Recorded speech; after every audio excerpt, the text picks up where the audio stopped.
Welcome to another episode of The Financially Free Investor, where you will learn information and strategies on how to become financially independent by investing in real estate, something that is not taught openly in our society today. Financial freedom matters so you can live a bigger life, retire early, and do what matters most to you. Get ready to hear tried and true methods to becoming financially free with your host, Jordy-Clark. All right, everyone, welcome into another episode of The Financially Free Investor. This is another episode of Real Estate Rapid Fire. So we're recording this on June 27th, 2022. A lot has happened. Jay and I have both been traveling. We've kind of missed each other like ships passing in the night. You know, here we are, we're back at it. We should get a pretty good cadence going. And yeah, the market has changed a little bit. Yeah, it's good to be back. Good to be back with your folks. Jordy, I have a fun philosophical question I wanted to start us off with today. Okay, go for it. So most people are probably familiar with the saying, if a tree falls in the woods and no one's around, does it make a sound? And I thought about that the other day as I was reading my 700th article on a recession. And I said to myself, if everybody says there's going to be a recession, is there going to be? Are you already in one? Will there ever be one? Are they making moves that will make sure that there never is a recession? I thought that was kind of fun because unlike the 2009 debacle that we have now come to know as a recession, I don't think I'm sure a few people were talking recession, absolutely. But in general, there was a lot of denial back then. You know, there was a lot of this can't happen, real estate never goes down, stock market never. It was a lot of denial. So I'm wondering if everyone says there's going to be a recession, where are we, Jordy? That's a good question. Maybe your listeners will respond. We need to do this in a live chat. That'd be fun. We'll do that one day. That would be fun. Are we in a recession, or is one going to happen? The actual definition of a recession is 2 consecutive quarters of negative GDP growth, right? Technically, we had our first because Q1 of 2022 was negative. Q2, we're right at the tail end of Q2. And when did they announce that? In a week or two, a couple weeks, 3 weeks, something like that? I'd be willing to bet that we are in a recession, if you go by that definition. And I would agree with you. Trying to think of another philosophical analogy, but basically, when all signs around you are pointing at the same direction, there you are, So here we are in a recession, Yeah, that's great. How's it feel? That's a really good question. I've been listening to a lot lately just because sales have slowed down a little bit here on the residential side. And as you know, that's where a chunk of my income comes from our residential sales team. It's interesting. I'm like, okay, is this 2008? Is this, what's going on? And, I think history is always changing and it's always different, but it rhymes. I am actually pretty excited that we're going into a recession. In the market, I think we're seeing a lot of knee-jerk reactions. We saw this when COVID hit. I actually fire sold a couple of properties that I shouldn't have. I fire sold it because I was probably over leveraged at the time. I didn't have, a cash position to be comfortable. They were just flips. I only lost money on one of the 2, but I sold them both because I thought that the market was just completely going to collapse. And I didn't know that they were going to print so much money that it wouldn't collapse. It would cause, high inflation, which we're now seeing. So it's interesting. I personally think you can be in one of 2 boats. You can be in Chicken Little's boat, and you can be scared. You can hold on to your money, and, I can guarantee what's going to happen there. It's going to be devalued. And more important than that, you're going to miss opportunities. Mm-hmm. Or you can be in the boat of, realistic, knowing where you're at. I'm going to call it the Ed Milet boat. You know where you're at. You know we're in a recession. You're, fiscally conservative. You've got some money on the sidelines looking for an opportunity. and you're making lots of offers, constantly looking for good deals, because I think this right now and right here where we're at is fortunes can be made in times like this. That's well said. You may just want to end there. That was pretty good.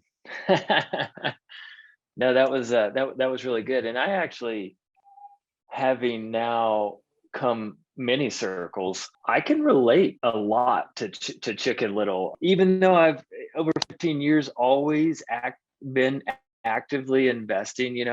There have been like 3 times probably in the last 15 years where I said I was just going to hold off or not buy something. The market's too hot. There were like 3 or 4 legitimate reasons where I just didn't ask the right question. How do I continue to buy good properties, grow, scale, cash flow, you name it. So I didn't go backwards necessarily, but man, did I miss some opportunities because, well, honestly, I grew up a little scarce. My dad, like the World War II era or whatever, he grew up super scarce, right? And so some of that got passed down, and I don't mind admitting it now, because abundance and that mentality is something that I work on. But I agree with you.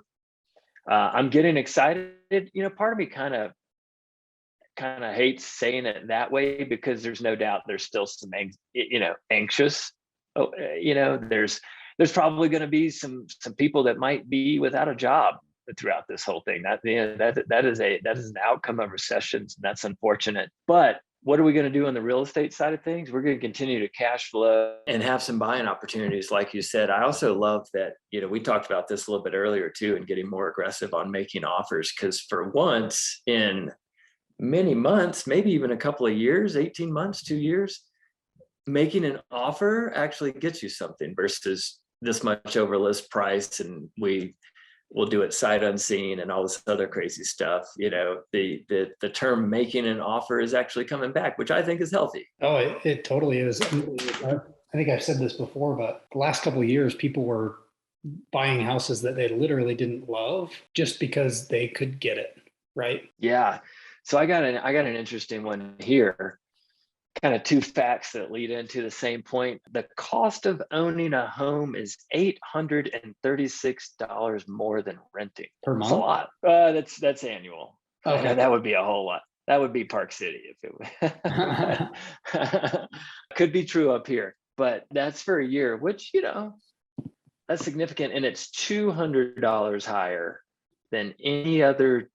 Like the gap there is $200 higher than any other time since the turn of the century, which I thought was also interesting, and being sort of a new high water marker between owning and renting, because I actually subscribe to the Grant Cardone School of Education that says renting is awesome, and I've been a renter probably over half of my paying for somewhere life, probably like 65%. I now own because factors changed, math changed, and I reevaluated, and so I own now. But I bought previous to these facts, which are this is an interesting one that again bubbles up to the same bullet point. Home price rose 50% year over year on average, while rent only increased 9%. So maybe price has room to come down, and rent has, I think, a lot of runway, because as you and I talk about often, the cost to purchase something versus what you can rent it for or what we can rent it for, that gap is too big right now in a lot of markets, if not all. Yeah, for sure. It's going to be interesting to see how it plays out. What are you seeing out there with, I know some of what your brokerage does, there's a new build component. I always find new build interesting because kind of like in terms of real estate economics, a lot of times you see something happen there first, or maybe like a little more aggressive because they're producing so many numbers, so much volume. What are you seeing on that side of your world? Yeah, well, stuff's sitting longer. It's not selling the first weekend we put it up on the market. Which again, I think is good and healthy. And it's kind of tipping back towards the buyer a little bit as far as the who's got the advantage in negotiation. Kind of like you were alluding to before, the words make an offer. You haven't seen that for 3 years. Inventory has gone back to where it was in 2019. That said, we still have about a month and a half worth of inventory, which anything over 6 months, it's a buyer's market. Anything under 6 months, and it's a seller's market. And 6 months is a balanced market. So we're still in a seller's market, still a great time to sell. I think all the froth came off the top of the market. Just all of the craziness is gone. And it's kind of back to more of a realistic, you've got a little bit of time to figure out if this is the right house for you or not, in most cases, which, you're making a 7 to 10 year decision in 10 minutes. And it's just like, that's not good for anyone. I mean, I think a lot of buyers have left the market because of interest rates. I've said this before on the podcast. I don't know that we're going to see a big decline in prices. For sure, we're going to have to see inventory come up significantly before we start seeing a big decline in prices. Now, what we are seeing, and I think people mistake this, is we are seeing that people are dropping their prices. Whether that is the market correcting itself and we're headed down on price, or that's just the froth coming off the top of the market. Like, people are realizing I can't price this thing at whatever I want and it sells. Like 3 months ago, you could still get away with that. Today, you really can't. It's got to be priced, at a reasonable price. And it's kind of funny. Somebody commented on one of my YouTube videos and they're like, oh, I said the bubble isn't popping, that there, isn't really a bubble. And they're like, oh, this is going to age poorly. And I just had a conversation going back and forth. I was like, oh, that's interesting. And basically the only thing he could come up with was he sold a house that he bought 10 years ago at a 300% profit. And somebody else 5 doors down just listed theirs 10% lower than what he sold for. And that's how he's basing the fact that he thinks the market's collapsing. Okay, I see where you're coming from. We won't know if we're in a complete free fall for the next 90 days, right? Because the real estate market, unlike the stock market, moves very slowly. So in 90 days, we'll be able to look at what sold today and we'll be able to have a better picture of what's going on using, data like that. But I can't see us being in a complete market free fall where we go down 30% with how low inventory is. I think all of the not serious buyers and not serious sellers are out of the market, because if someone's got a 2.9% interest rate and now prevailing interest rates are a normal 6%, which, by the way, a 70-year average on home mortgage interest rates is 7%. So we're still below average. We're just drunk on cheap debt. The Fed stopped buying all the mortgage-backed securities. And so now the market is actually pricing mortgages, which is how it should be. Like, it's not healthy for the Fed to just absorb all of our mortgages on their balance sheet. So, it's going to be interesting to see what happens, but it's still hard to find people to come out and even replace a air conditioner. and so it's going to be interesting to see where it this is. Right? It's going to be interesting to see where all this goes. So, I was in the military, so I like to have fun with sayings every now and then. I call this Operation Sit Tight, in terms of not where we are, but in terms of people either slid a move that they wanted to do up or back based off kind of what's been going on in the last 2 years, interest rates. Maybe we should buy a house. We're kind of getting bigger as a family. We might want to move. We're working remotely. We've always wanted to live XYZ. So it's just like fast forwarded so many buying decisions that I think now there's a lot of people that can just operation sit tight. And so that's gonna make inventory hang out a minute, a little longer, and all that good stuff. But interesting comments on the YouTube. That's pretty cool. Any feedback is good and welcome. But definitely, first thing I think of when I hear that is time and timing. He got his timing right, and he also doesn't understand the most important thing in our real estate, which is time. Time is your friend. So never be in a position where you have to sell, right? And you'll never be sorry. And there, it does look like there's a few, I'm seeing some listings, residentially and commercially, not a lot, very few. And I actually don't expect it to go a lot higher like this to become a really significant factor. I bet it's below 5% right now that I think they need to sell. And the price and their decrease is reflective of that in terms of how aggressive they're going. And I think they just, they didn't buy with the right long-term approach, saying what if, and so they didn't, all the check boxes weren't there, and now they're having to get kind of aggressive on the get rid of. Yeah. And we should make offers on those properties. We definitely are. We're one of our KPIs for our real estate team. I told our buyers agents this. I want each of them making 15 low offers every single week, just because I think that there's a good opportunity that we're going to catch someone who's in a position that they need to sell and they're willing to take a big discount. So we're definitely ramping that up because we're in a position to help them sell quickly. Yeah, alleviate their concerns. Totally. Yeah. Well, we talked this morning actually about an apartment building that it's not out of line, but it's a little based, it's got a little math in there that's more based on the pro forma than actuals, which we saw a lot during COVID. But we're going to throw out an offer based off actuals because that's what we're buying, and we'd love to have it, and we'll make that offer competitive based off those actuals, and we'll see where we land. And to your point, you throw enough out there, you can negotiate. I had to sell something one time. We still did okay, but I didn't quite get all the way through my business plan with it because we had to move. There was a bazillion things going on, but didn't quite get it as we talk about value add in real estate, and I didn't get to add all of the value that I had planned. I got to realize, probably 60% of it, and we got paid for that, which was nice. But that's okay, especially in the commercial market. We're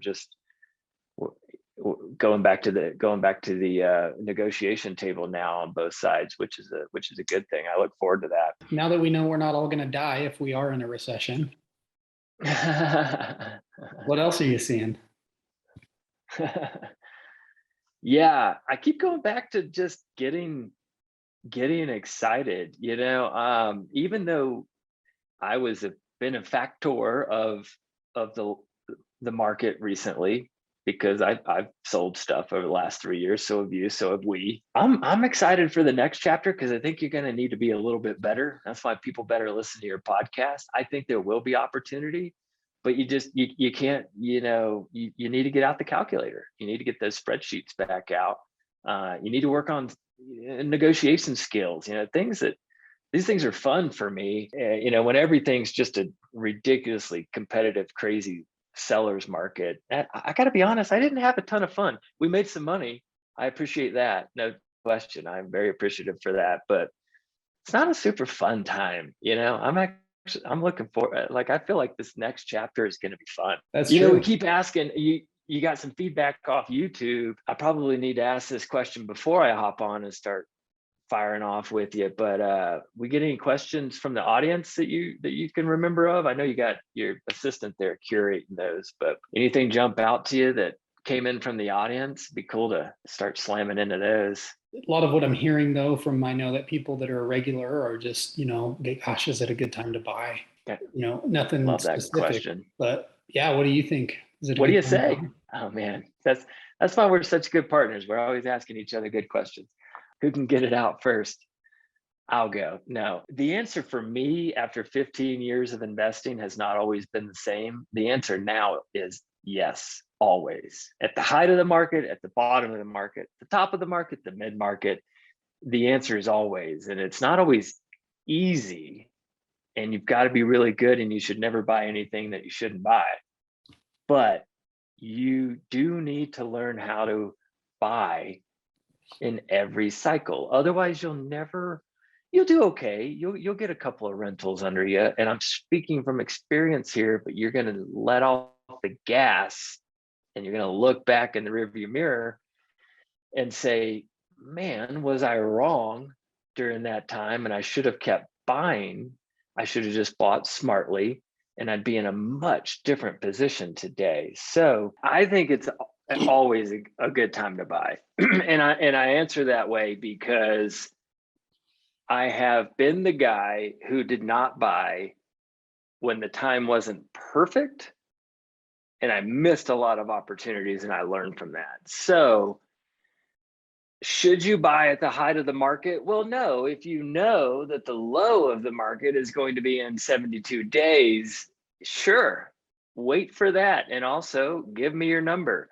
But learn how to invest in every market. You want my investment advice? Everybody, planet Earth, learn how to buy things in every market. Work on your tools and get the check boxes right, so that you can always buy. Now, sometimes it makes sense to slow your acquisitions, we like to say. And sometimes it makes sense to lean in, more fun, and go really fast and buy as much as you can, because the fundamentals are constantly changing. So that's my answer to that, more or less. I appreciate the question. I've asked the question, and I've even gotten it wrong a few times, but I would say yes, whoever we're talking to, thank you for the question. And you should figure out what you can buy today and buy it, and you won't be sorry. As long as it makes sense. Right. Yep. Cool. My advice would be, I remember telling people not to buy stuff in 2014 because I was convinced that we would have another crash. In 2016, we had reached the pricing where we were at in 2008. And I told people not to buy. And I myself didn't buy. Mm-hmm. In 2019, I finally figured out that it doesn't matter what happens. I am 1 year closer to being old enough to take Social Security and 1 year further away from being a young buck. So I just need to start investing. And, contrary to, I'm kind of a contrarian. So contrary to the whole life plan that, go to school, get good grades so you can get a good job and work till you're 60, 65, put money in a 401k. Like, I don't subscribe to that belief. 2019 is when we started buying cash flowing real estate that made sense at the time. A couple of things happened. We had an opportunity after we acquired a couple properties to lower our interest rate because interest rates go up and down all the time. When we bought those properties initially, our rates were like 5.5. Then there was an opportunity to refi down, and we refinanced and capitalized on that. And it made a big difference in our monthly payment. The interesting thing is rents have continued to go up on all of our properties that we've bought. At the end of the day, we don't know what the market's going to do, if it's going to go up, if it's going to go down, if it's going to stay sideways. There's no way of knowing. The other problem is there's too many conflicting things going on out there, right? Like, we've got high inflation. Real estate typically does well in high inflationary environments, but we've never had a point in time where they've printed as much money as they have, as quick as they have, while also having high inflation and a global pandemic and, just keep going on and on with, like, no one knows what's going to happen. But if we can buy something that in 10 years, I'm going to look back and go, you know what? I'm glad we bought that. That's how I'm basing my investment decisions today, right? Because in 10 years, I think all of the noise will be settled out and stuff will be more expensive. We might get used to gas at $6 a gallon. Everyone might start making more money. Like we tried to hire a gal for our real estate team, and, we, without saying what we offered to pay her, we asked her what she was looking for. And in my job offer, I gave it to her, and she said, it's not enough. And I said, okay, well, I increased it $5 an hour more. Okay, well, it's still not enough. So, like, sometimes like, I don't know. And I don't know if she's out shopping for other jobs where she's making 15 an hour more than I offered. All I can do is the best I can do given the knowledge and resources I have. So, we'll end up figuring it out, but people will end up making more money. $1 million, 10, well, we'll say $1 million 30 years ago was a big deal, right? And 30 years before that, it was a really big deal. But $1 million today, I mean, it's still a big deal, but it's not as big of a deal as it probably was 30 years ago. So, general rule of thumb, I think if you have reserves set aside and you've got extra money to invest, buying something that cash flows today, that a tenant's paying off for you, that is going to go up in value over the next 30 years, pretty good bet, in my opinion. Real estate's kind of hard to just disappear. It can happen, but, companies can disappear overnight. Look at the whole Enron thing from, a couple decades ago, and stuff like that can happen with companies. It's not super rare, or it's super rare that it happens, but it happens. But real estate, you can touch it, you can feel it. Someone has to live in it. A couple of good things there I wrote down too, but one of them, hopefully people can answer this, quickly. But would you rather have $1 million 30 years ago, or would you rather have $1 million piece of property that was paid for in cash 30 years ago? I'd take the property for me. Yeah. Yeah, I would, especially if it was in Salt Lake or Austin, Texas. Yep. Or one of these other cool, super hot, awesome markets. The other thing, what you were saying kind of reminded me is I like to learn, and I hate paying tuition in terms of like, ouch, that hurt. And I learned, and that cost me. I call that tuition, but you got to pay it every now and then. But I did, thinking about it, I think I learned the most in my real estate career during kind of the bottom phase. And most recently, I'd say last 5 years probably, but 3 years more specifically, not because I was like that was the most time of my activity, maybe because I try to be a little more active every year, but I learned the most in those two extremes. So that's good. It teaches you a lot. Everybody get ready for a lesson. Get out there and start learning. Yeah. Still want that $1 million property 30 years ago. Now that'd be nice. I'll take it. Well, what else have you seen in the news? We got a few more minutes that we can recap something. What are you seeing? Man, it's starting to be a little consistent, and I think everyone's just got their eyes open. Stock market's going bonkers, right? We're going back to these 800-point swings up or down. Great market, great times for traders. Man, my eyes are just on what else. What if the Fed continues to go aggressive? Interest rates, especially for residential, although we're buying a lot of commercial, and that's important, tends to lag a little bit from the residential market. And like I say, I'm just kind of watching, figuring out how fast or slow to go, but definitely not pausing. Makes a lot of sense. Just a little more cautious, but always buying. Yeah, if they get anything from this, figure out how to buy in every market. It's gonna be the J tagline. We're buying. They tell you to do that in the stock market, right? Dollar cost average, keep dollar buying. Cost average. Yeah. And over time it goes up. Yeah, it's an interesting time. It'll be interesting to see where things go. But you know what? Like, honestly, I've bought some of the best deals I've ever bought in the last 2 years. When it was a super hot market. Like even today, we bought a 5-plex together with another partner. I was just thinking of that. And I love that thing. Dude, we found a good deal. Yeah. It needed a little bit of work, so we did the work. We did talk about it though, to be fair. When we bought that, it wasn't cheap by any means. It's not like we got some kind of unforeseen. No, we paid a good price in an expensive market, but dude, that thing has been awesome. It's been absolutely awesome. So carry on. But I just wanted to underscore that somebody didn't call us and try to just offload some dump on us. Like, we paid a fair price in a hot market. Well, at the time, I think I remember us thinking that we were paying too much, which that's happened on everything I've ever bought. I'm always like, man, I think we say that on every deal. But well, hindsight being 2020, you look back and I mean, we bought that, fixed it up, refinanced it, pulled some of our cash back out, Yeah. and it cash flows really well. Yeah. Great property. Great property. Great area. Interest rates 4%. Good tenants. Great tenants. Yeah.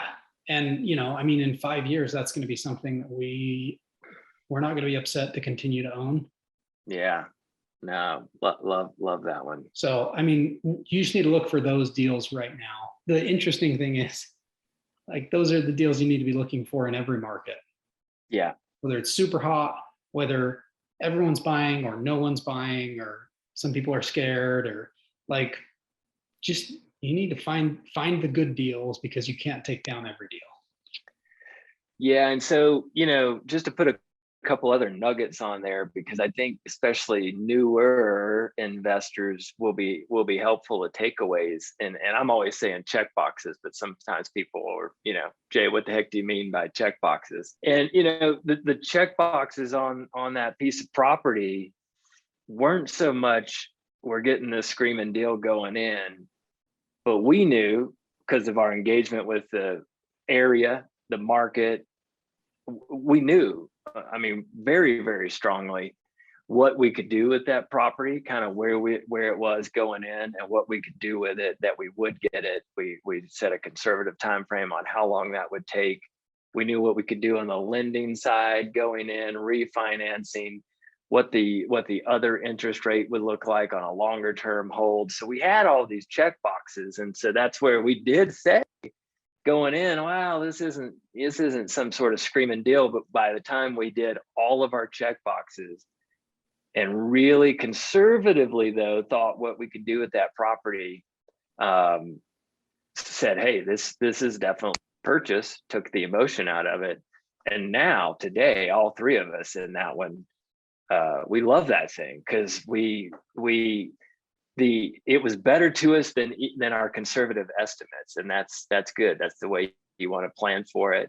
And if it makes sense, buy it, and have fun being surprised if things go better than expected, or the market hands you a layup like low interest rates. Just enjoy that. Okay. But you don't plan for it, but definitely enjoy it. The problem is, most people will either find an excuse or they'll just do it, right? Because when it was low interest rates in 2020, when we bought the fiveplex, or did we buy that in 2021? Was it 21? It was early 21 or late 20? February of 21. Okay, that sounds right. It was a time where most people were like, what I was hearing was, oh, the market's too hot, you can't find any deals. We found a deal, and I know if I told people what that deal was today, most investors would be like, oh, well, you want to sell me that? In fact, I remember our insurance agent tried to get me to wholesale. Yeah, I think the banker wanted in on it too. I think it's always a good sign. So like, at the end of the day, you just gotta find what makes sense, and that's different for everyone at every given point in time. Like, I hate those blanket statements that it's like, it's a terrible time to buy or terrible time to sell, because is it? Like, it's situational. Best time to plant a tree was 10 years ago. Second best time is today. I keep going back to that because it's just so true. And to your point, you're a man of action, gets you far in life, and that's what it comes down to: taking action, taking swings. Yep, it's very true, man. I think that's a good real estate rapid fire. We should do one of these live one day and let people post in the chat and see what questions they have, and that'd be cool. Yeah, that'd be great. Yeah, be fun to hear from your audience. Yeah, let's do it. We'll get it scheduled. Sounds good, man. Well, thanks for having me. It's always good to be here. Appreciate what you're doing out there. People need to know about real estate, so I'm happy for it and happy to be here with you guys. Yeah, thanks for agreeing to do this with me. And guys, if you have any questions, please email them in to thefinanciallyfreeinvestor@gmail.com. And then Jay, if anyone's looking for passive income opportunities and they're an accredited investor, where can they go to find out some of our offerings that we have coming up? Yeah, good question. So we have two different offerings depending on what you're looking for in life and your investment life. They're both good deals. Jordy and I will be in both of them personally. We're not going to put anything out there that we wouldn't personally do. To find out information on that, we're having a webinar soon. They should probably, can they email the same email, Jordy, with like, we'd love to have them on the webinar we're going to have soon, but we need a way to invite them. So we need their email. Yeah. So if you email me at jordyclark@siliconslopescapitalpartners.com. So Jordy Clark at SILIconslopescapitalpartners.com. Jordy Clark at siliconslopescapitalpartners.com. And we'll put that in the show notes. Then, just type in the email deals and we'll get you on our accredited investor list, send you over a questionnaire, and shoot you over info on those deals that are coming up. Yeah, I think that's probably the easiest way to. Yeah, I love that. And beautiful little tidbit there, Planet Earth. Again, I would recommend, if you're looking at deal review, and I've done this, I've been on both sides, join some webinars. We'd love to have you on ours. People have webinars where they have investment opportunities, and you can learn a lot from those too. Really dig into these. But we will be answering all kind of questions about the property, overall investment performance. So it's a great way to learn real time. And like I said, whether you invest with us or not, we'd love to have you either way. So look forward to that. Okay. Well, with that, we'll be signing off. Until next time, we'll see you guys later. See you, brother. See you, everybody. See ya.